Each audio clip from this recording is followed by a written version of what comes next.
E aí galera, aqui é o André e hoje eu vou estar respondendo um comentário muito legal aqui de um inscrito no canal, que é o Tito Lívio de Oliveira. Cara, brigadão pelo seu comentário. Eu já estou respondendo ali em texto, mas eu vou fazer esse vídeo aqui para comentar sobre esse assunto abertamente, né? Vamos lá. Me inscrevi no seu canal porque além da informação passada de forma clara, você não fica toda hora pedindo like, se inscreva no canal, dê o seu joinha e compartilhe o vídeo, que tanto me enche o saco e me irrita. Cara, compartilhe do seu pensamento, por isso que eu não faço nos meus vídeos. Enfim, parabéns. Agora uma pergunta sobre o assunto. Eu sei que o alinhamento da agulha é importante, mas por uma questão de geometria, o alinhamento da primeira faixa é diferente do alinhamento da última faixa, pois o braço não tem uma articulação que mantenha o mesmo alinhamento. Estou enganado? A máquina que grava a matriz já faz o ajuste de forma que a última faixa fique no alinhamento correto? Então, já estou respondendo você em texto, mas vamos comentar em vídeo sobre esse assunto. A máquina que grava a matriz do disco, ela não usa um braço articulado igual os toca-discos que a gente tem, né? Ela usa um braço de trilhagem linear, né? Ele, em vez de ele fazer um arco, né, igual o nosso toca-disco, ele se mexe de forma linear, de um lado para o outro.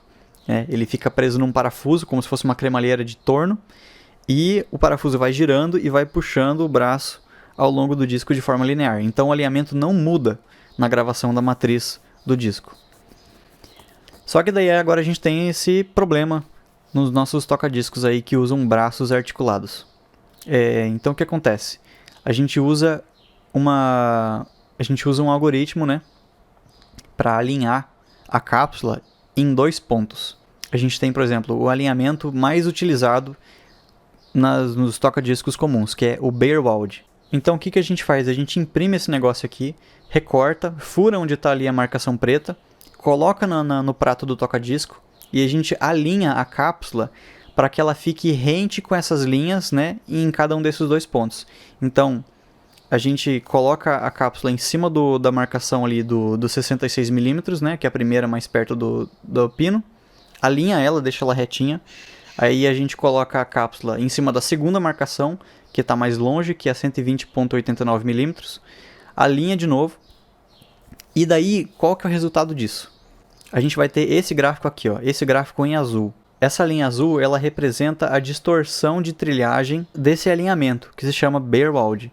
Então, se a gente considerar um disco com um lado que tem 5 músicas, a primeira música vai começar com 0,6% de distorção. Essa distorção vai caindo e ela fica praticamente em 0% de distorção lá pela metade da segunda música. Ao longo do que o disco vai tocando, essa distorção ela vai subindo de novo, e lá pela metade da quarta música, essa distorção ela atinge um segundo pico de 0,6% de distorção. E então, lá pela metade da última música, essa distorção ela cai para zero de novo, e assim a última música do disco termina também com 0,6% de distorção. E isso é o melhor que dá para fazer. Esse alinhamento aqui, bare weld, ele é o mais utilizado porque é uma gangorra. O alinhamento da cápsula é uma gangorra. Se você falar assim, não quero esse 0,6% de distorção na primeira música, aí você vai lá e puxa para fora esse primeiro ponto, esse ponto mais longe, você coloca ele mais longe. Então o que acontece? A primeira faixa vai ter uma distorção menor, só que a última faixa e o meio do disco vai ter uma distorção maior. Então a gangorra, por exemplo, igual tá ilustrado aqui, ó. Se você puxar essa linha, essa primeira linha daqui, mais para fora do disco, mais para o começo da primeira faixa, a distorção vai ser menor. Mas a distorção do alinhamento no meio do disco e para o final vai aumentar. Da mesma forma aqui na linha vermelha, se você deixar o primeiro ponto mais para dentro e o último ponto mais para dentro, se você fechar os dois pontos de alinhamento, a distorção no meio do disco vai ser menor, mas a distorção na primeira e na última música vão ser maior. Certo? Então é uma gangorra. Por isso que a gente usa tanto esse alinhamento que a gente chama de bare weld, porque ele é o melhor custo-benefício. É o alinhamento que produz a melhor distorção nos dois extremos do disco e mantém uma distorção controlada no meio. E só. Não tem como fugir disso. Enquanto você tiver um toca-disco com um braço articulado, esse problema vai existir. Só que na prática não tem como perceber. O cara pode ser o maior audiófilo do mundo e falar: eu conheço todas as distorções conhecidas por ouvido humano, para fazer uma audição às cegas de um toca-disco linear e de um com braço articulado. O cara não vai conseguir distinguir a diferença.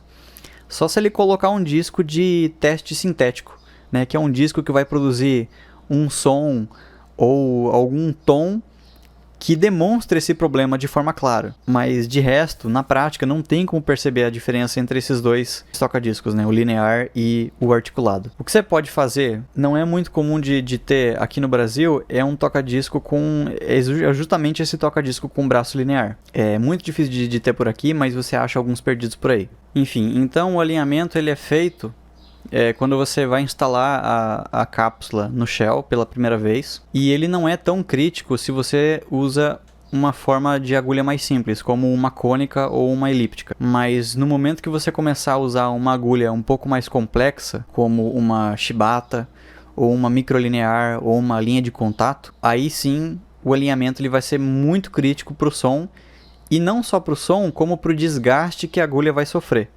certo? Mas não tem como correr desse problema. Ele é um problema que está aí, ele existe, e enquanto você usar um toca-disco com um braço articulado, ele vai ser um problema. Mas não é um problema grave.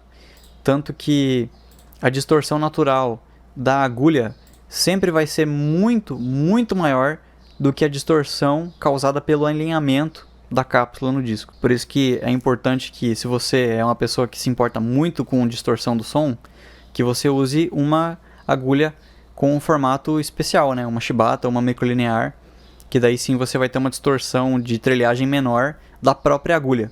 Mas a distorção que a própria ponta da agulha causa no som, ela sempre vai ser muito maior do que a distorção que o alinhamento causa no som. E é basicamente isso.